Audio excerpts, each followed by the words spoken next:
Hello everyone, welcome to my YouTube channel. जर तुम्ही GNM, ANM व BSc नर्सिंग स्टुडंट असाल तर हा व्हिडिओ नक्कीच तुमच्यासाठी, कारण आजच्या व्हिडिओमध्ये आपण शिकणार आहोत ॲनाटॉमी व फिजिओलॉजी मधला एक इम्पॉर्टंट टॉपिक, आणि तो म्हणजेच ब्लड।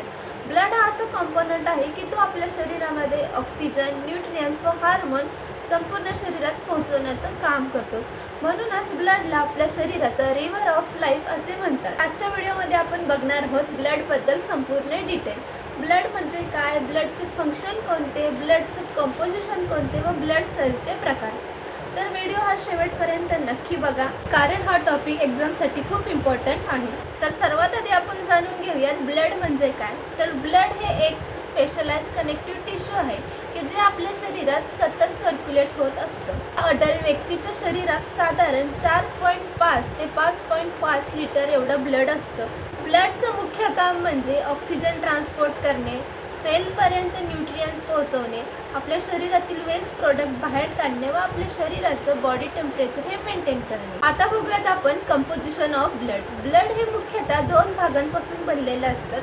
फर्स्ट प्लाझ्मा आणि सेकंड म्हणजे ब्लड सेल्स।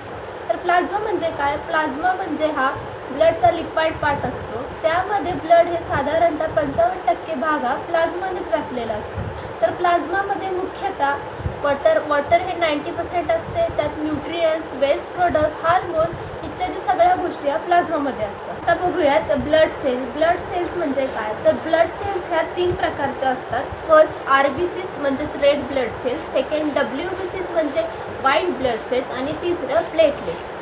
आता आपण प्रत्येकाबद्दल थोडं जाणून घेऊयात। रेड ब्लड सेल्स म्हणजे काय, तर रेड ब्लड सेल्सलाच RBCलाच इरेथ्रोसाइट असे म्हणतात। RBCचं मुख्य काम म्हणजे ऑक्सिजन ट्रान्सपोर्ट करणे होय। RBC मध्ये हिमोग्लोबिन नावाचं प्रोटीन असतं। हे हिमोग्लोबिन ऑक्सिजनला बाइंड करून लंगपासून बॉडीच्या सेलपर्यंत पोहोचवण्याचं काम करतं। एका अडल्टमध्ये सर्वसाधारणपणे रेड ब्लड सेलचा काउंट हा मेलमध्ये 5 मिलियन MM3 इतका असतो, तर फिमेलमध्ये 4 मिलियन MM3 इतका असतो। RBCचा लाईफ स्पॅन हा 120 दिवसांचा असतो। आता बघूयात white blood cells. White blood सेल्सला ल्युकोसाइट असेही म्हणतात। व्हाईट ब्लड सेल्सचं मुख्य काम म्हणजे बॉडीला इन्फेक्शनपासून प्रोटेक्ट करणे। WBC हे आपल्या शरीराचं डिफेन्स सिस्टीम म्हणून काम करतं। WBCचे मुख्य टाइप्स कोणते आहेत, तर न्यूट्रोफाइल्स, मोनोसाइट्स, ल्युकोसाइट्स, बॅसिनोफिलिस आणि इसिनोफिलिस। WBCचा नॉर्मल काउंट हा साधारण 4000 ते 11000 MM3 इतका असतो। आता बघूयात प्लेटलेट्स। प्लेटलेट्सला थ्रोम्बोसाइट असे म्हणतात। प्लेटलेट्सचं मुख्य काम म्हणजे ब्लड क्लॉटिंग करणे होय।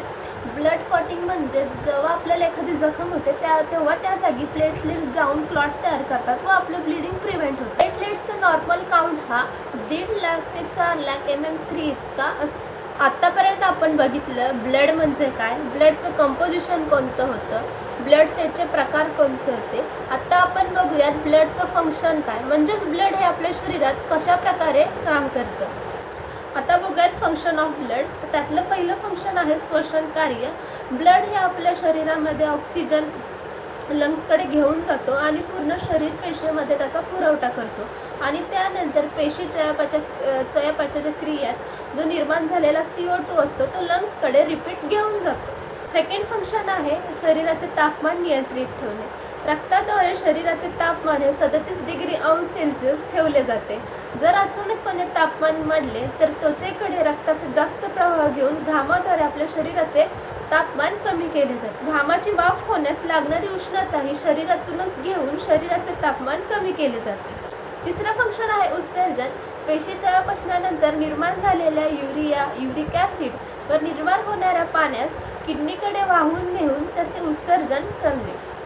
चौथं फंक्शन आहे पोषण। लहान आतड्यातील पाचन झालेल्या अन्नाचे शोषण करून ते यकृताकडे नेणे व यकृताकडून पूर्ण शरीर पेशीमध्ये पोहोचवणे। पाचवं फंक्शन आहे रक्ताची आम्लारी अवस्था कायम ठेवणे।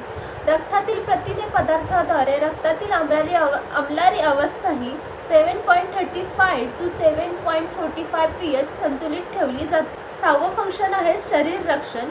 WBCद्वारे आपल्या शरीरात निर्माण झालेले जीवाणू, विषाणू व अन्य जीवजंतूंपासून त्याचे रक्षण केले जाते. 7वं फंक्शन आहे वहन कार्य. डक्टलेस ग्लँड ग्रंथीत निर्माण झालेले सर्व हार्मोन शरीरभर वाहून नेण्याचं कार्य करते. तर आपण आजच्या व्हिडिओमध्ये बघितलं ब्लडबद्दल बेसिक व इम्पॉर्टंट माहिती. ANM एक्झामसाठी हा टॉपिक खूप इम्पॉर्टंट आहे. जर हा व्हिडिओ तुम्हाला युजफुल वाटत असेल तर लाईक करा, शेअर करा व चॅनलला सबस्क्राईब करा व तुमच्या नर्सिंग फ्रेंड्ससोबत शेअर करा. Thank you for the watching.